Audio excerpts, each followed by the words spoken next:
All right, good morning, wonderful humans. Throwing demo, day 1.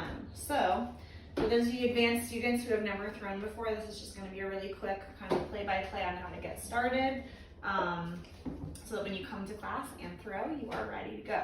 So the first thing you're going to need to do is wedge your clay. You should all already be familiar with that. I'm just going to re-wedge real quick. So again, you're pressing down onto the clay and pulling up towards yourself. You're going to do this 30 times, right? So I'm doing it really quickly. 10, and then back into a cube. Wedging when you're throwing is really, really important because those air bubbles that weren't maybe an issue when you were hand building with clay can become really problematic when you're throwing. 10, and remember we're doing that little ram's head, right? So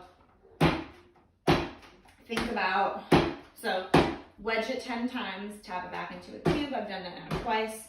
The palms of your hands are pressing down onto it and pulling up towards yourself. I also made a little wedging video for, the beginning students.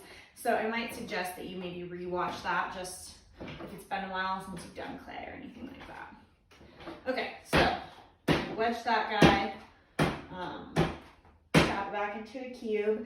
Then I want to get it ready to throw, right? So I'm going to keep the base flat because it's going to be flat on the wheel. And I'm just going to kind of tap kind of the edges down of the top.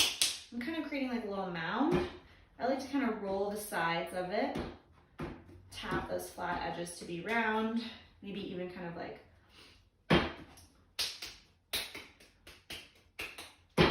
make your perfect like little mound.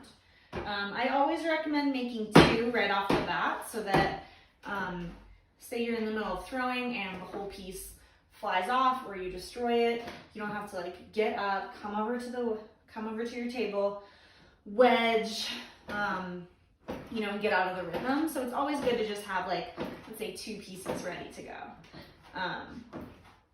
So ready, wedged, mound it up. Tap it into a cube. And again, standing up is key with wedging. You always have your fabric swatch on the table so that it doesn't get stuck. And add water as needed. If your clay doesn't feel soft, it's going to be a nightmare to throw. So you really want to make sure to hydrate that clay before you throw so that you're not like fighting this battle in addition to all the other things that you're trying to do with learning how to throw. So we got our last little ram's head, tapping her into a cube. Okay, and then just start by kind of like tapping those edges. Again, kind of roll the sides, making sure the base is flat. Sometimes I give it like a little roll. Okay, so I got my 2 mounds ready to go. And then you've got those on your wheel. You also want to have your whole setup ready to go. So you got your bucket of water, okay? You always want to have a rib tool, a sponge, rib tool, sponge, wire, needle tool at a minimum. Any other tools can be helpful, but those are the things you're going to absolutely need. The next thing that you're going to do is make sure that your these are called splash pans, are on correctly, and I will show you how to do that because the one I have at home is a little bit different. But basically, these are here to catch all of the water that sprays out in clay. If you don't have these on correctly, water can drip out and it's going to get all over you, and then you're going to be pretty pissed. So make sure that these are on correctly or check with me before you start would be the best recommendation. And then you're going to need to grab a bat. So yes, you can throw directly onto the wheel, but I'm going to have you practice throwing on bats just because since classes are so short, that way you might be able to continue with something the next day if you don't finish it. So we have 3 different types of bats. We have this square one, right? What you're going to want to note is that the bats have these little holes here that they line up onto the bolts. So for this one, you want the square one, you want the ones with the edges, and then you just kind of line them up with the 2 bolts that are on the wheel and press it on there. Ideally, it should fit. This one, again, I haven't really used this because it's my home wheel. No, there you go. So that's one option. The other option is a larger round. And then again, you want to find the bolt kind of guide holes that are the widest. I usually recommend kind of like look at this one, see it fitting, and then your finger is kind of holding that one in place, and then you kind of have to feel your way to get this guy attached.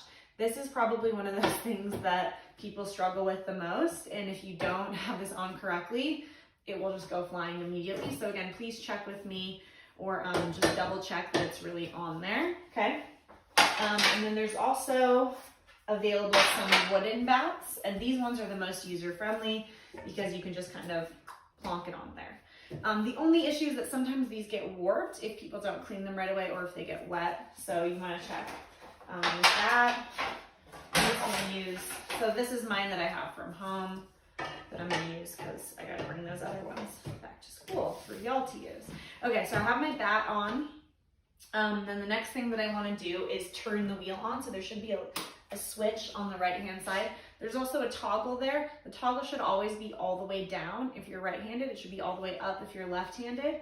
If it's in the middle, then your wheel won't move at all, so you want to kind of check that. This is your foot, so the foot should now be on the ground, and this is basically like the gas pedal to get the wheel going.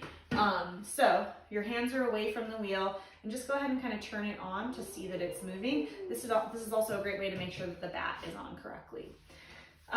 So before you get going with anything else, the couple rules to follow when you're throwing. First thing is you want to take off any bracelets or jewelry. You never want to have any hair hanging down or headphones or anything like that that could get caught up in the wheel and smash your face against the wheel. You're going to be very sad. It's also very messy, right? So you can get a mess on your pants as well. So make sure that you've brought your, smock in, t-shirt, etc. You always want to have your water ready to go. You always want to have everything set up before you start. And you also always want to have the wheel moving before you come to your piece of clay. You never want to be touching your piece of clay and then turn it on, because what can happen is you're going to move with your clay and then you're going to pull the clay with you and it's going to go flying off. So I believe those are all of the to-dos. So let's get started. So first thing you're going to do, you're going to turn your wheel on. I always recommend to turn your wheel and get it to a speed that you're comfortable with, and then just lift your foot straight off the wheel. It will keep moving. Okay, it's just like when you're driving a car. You don't have to have your foot necessarily accelerating the whole time well, maybe a little bit different. For this, it will just keep moving if you lift your foot off, so just know that. So get a little bit of water on your hand, okay, and you're going to hold your finger on the bat and create a little guideline circle so that when you set your clay on your wheel, you know that you're setting it perfectly in the center. The first thing that you do with your clay is try to push it and pull it and push it into the center. So the closer it is to the center from the get, the easier that the whole process will be. Okay, so I've got my little guide circle, and now I'm just going to turn my wheel off. Okay, I'm going to grab my clay that I have prepared so well, and I'm going to set it within this circle that I've created. Okay, as best I can, as close to the center as I can. Okay, and then you're going to hold your hand on the top of it, and you're going to press down on all of the sides with your fingers to kind of have the clay grab on. Okay, and you want to hold it with this hand while you do it so that it doesn't accidentally move. Okay, then you're going to kind of tap it onto there and kind of push it onto there so that it's really, really on there well. It should kind of look like an ice cream scoop. So like a mound, and then kind of pressed at the base, kind of like and then there's like some extra. And then what I would suggest is turn your wheel on a little bit and just see, does it look like it's stuck on there? If it is, great. Okay, and then get the wheel to a speed that you're comfortable with. Take your foot off of it. And to start, I want you to just put some water on your hands and put some water onto the clay and just feel what it feels like to be touching the clay as it's moving. That was the other thing, okay? Anytime that you come towards your clay, anytime that you touch your clay, always put your hands in the water first, okay? You need to be constantly hydrating this. If there's not enough water, it's going to scratch on your hands. It's also going to be so much more difficult to do. The last thing is, if it hurts, don't do it. So, if your hand is scraping against the bat, don't do that, right? If there's something that isn't working for you, don't do it. It should not ever be painful. And then another good rule of thumb is if you're doing something here on the clay and it's not going your way, just slowly move your hands away and come back to it, okay? Don't try to redirect while you're doing it because it will just get worse.